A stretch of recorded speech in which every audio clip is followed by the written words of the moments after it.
политически выстроить умом. Они должны Саяси тұрғыдан ойды работать жүйелеу над керек. формулировкой такого подхода, Олар таких ислам вот, мүдделері бәрінен принципов, жоғары тұратын көпшілік мұсылмандардың келісіп ала алатын осындай большинство тәсілдерді, мусульман, принциптерді для которых нақтылау интересы бойынша ислама жұмыс важнее всего. істеулері тиіс. Но когда я говорю интересы Ал мен ислама, ислам я мүддесі дегенде подразумеваю исламның миссию ислама в әлемдегі мире. миссиясын айтамын. Потому что мусульмане Өкінішке орай, жеке мұсылмандардың көпшілігі тек жеке құтқарылу мәселесімен ғана ойлайды. исключительно проблемой личного Өздерінің спасения жаратқан алдындағы орнын қалай қамтамасыз ету, того, чтобы жәннаттағы лично, жерін лично қалай лайық көру заслужить дегенге Всевышнего алаңдайды. места в раю.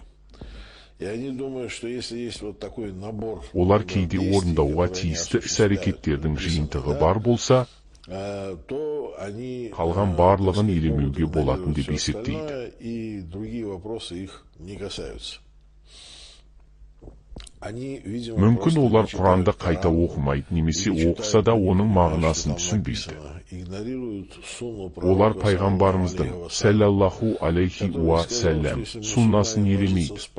Пайғамбар бұлай деген, егер мұсылман бір жақта қарны аш, бейбітсіп, таянышсыз қоңқа, жанашыр бауырлары болса да, жайбарақат ұйықтап кетсе, ол нағыз мұсылман емес.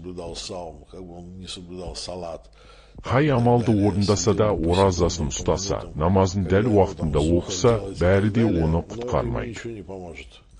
Ол Алланың ризашылығын ақтамайды.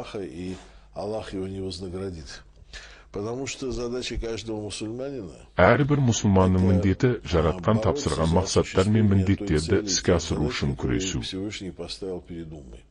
Құранда Алла әсіресе жиі мұсылмандарға бір тұтас қауым ретінде жүгінеді. Егер сендер менің жаратқан жолымнан тайсаңдар, мен сені бір ұлттың орнына өзгелерін қоярмын. Олар сендерден жақсырақ болады дегенге ұқсас аяттар бар. Бұл жекелеген адамдарға емес, қауымға арналып айтылған. Біз бауырлықтың мүшелеріміз. Біз сол бауырлықты мүмкіндігінше ұйдастырып, қуатты қылып, мүминдерге жүктелген жаратқанның мақсаты мен міндеттерін жүзеге асыруға күш салуымыз керек.